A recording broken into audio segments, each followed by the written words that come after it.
Hi, and welcome to this episode of the Supporting My Rights video podcast. My name is Ali, and today we will be talking about how to communicate well with people with disability. This podcast is for service providers and workers. We will be using plain language so everyone can understand. Today we have Bree joining us to talk about how service providers and workers can communicate well with their participants. Thanks, Bree, for joining us today. Thank you for having me. I am really excited to speak about this topic today. Let's get started then. Why communication matters. What does the United Nations say about everyone's right to access information and communicate in a way that works for them? The UN says all people have the right to get information to communicate in ways that work for them. This means that you must talk in ways people understand, listen to what people want, not hide information or make information hard to get.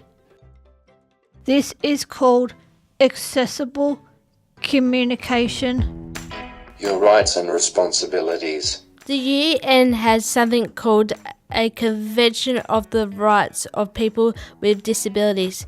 A convention from the UN is an agreement between countries. Can you explain what this agreement is and how it protects the rights of people with disabilities? This agreement says that people with a disability have the same right as everyone else. The agreement talks about communication, choices, access, and respect. What are the rights of people with disabilities? People with a disability have the right to say what they want, get information in ways that are clear for them, use other ways to talk like pictures, signs, or devices, have privacy, and get support if they need help, understand, or speak. Service providers and workers must respect these rights. What does good communication look like? Here is what some service providers and workers say good communication looks like. Don't pretend you understand someone if you don't. Ask again. It's okay.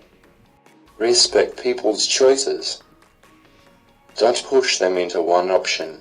Use plain English and easy read when you can. Use pictures, photos or drawing if it helps. Tips from service providers and workers. Here are some ideas from other service providers and workers that might help you too. Ask the person how they'd like to get information, updates, or communicate. Don't talk over someone or ignore their ideas. Use tools like photos, calendars, or simple charts. Check how the person is feeling. Even their silence can be communication. Some support workers also use art or music to help build trust between them and the participant.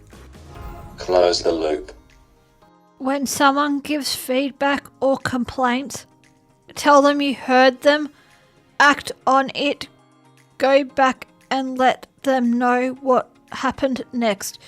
This is called closing the loop. For more information on managing feedback and complaints, visit our Easy Read workshops available on Supporting My Rights app. Link is in the show notes. Final tips from service providers and workers. Every person is different, so your communication needs to change too. A good way to know if you are communicating well with your participants is to think about these questions. Am I making it easy for the person to understand. Am I showing respect? Have I checked back? Good communication builds trust and helps people feel safe and in control. Thanks for watching or listening along.